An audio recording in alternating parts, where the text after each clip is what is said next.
नमस्कार, हम रिंकू तिवारी दुबई से। स्वागत बा आप सबके हमारे चैनल पे। आज आप सबके एगो झूमर गीत सुनातनी है। सभा की गीत आप सबके पसंद आई और पसंद आया तो लाइक और कमेंट जरूर करें लोगिन। और अगर चैनल के सब्सक्राइब नहीं के लिए तो कृपया आप सब चैनल के सब्सक्राइब करें कि जब भी हम गाना अपलोड करें तो सबसे पहले नोटिफिकेशन आप सबके मिले। सैया बोले सियरा के बोली हो, रत नींदो ना आवे। सैया बोले सियरा के बोली हो, रत नींदो ना आवे। सैया बोले सियरा के बोली हो, रत नींदो ना आवे।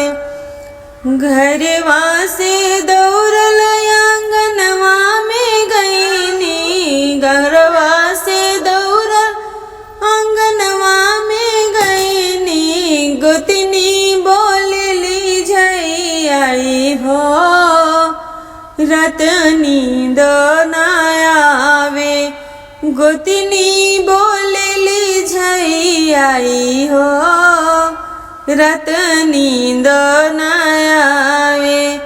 सैया बोले सियरा के बोली हो, रत नींदो ना आवे।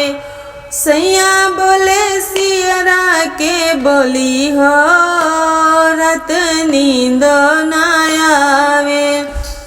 अंगना से दौड़ल हम छतवा पर गईनी, अंगना से दौड़ल हम छतवा पर गईनी। सासू बोलली झई आई हो, रत नींदो ना आवे। सासू बोलली झई आई हो, रत नींदो ना आवे।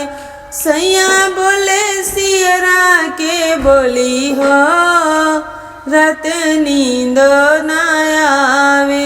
सैया बोले सियरा के बोली हो, रत नींदो ना आवे। सैया बोले सियरा के बोली हो, रत नींदो ना आवे। छतवा से दौड़ल दुवरवा पर गईनी, छतवा से दौड़ल हम दुअरा पर गईनी। ननदो बोलली झई आई हो, रत नींदो ना आवे। ननदो बोलली झई आई हो, रत नींदो ना आवे। सैया के बोली सियरा के बोली हो, रत नींदो ना आवे। सैया बोले सियरा के बोली हो, रत नींदो ना आवे। सैया बोले सियरा के बोली हो, रत नींदो ना आवे। सैया बोले सियरा के बोली हो, रत नींदो ना आवे।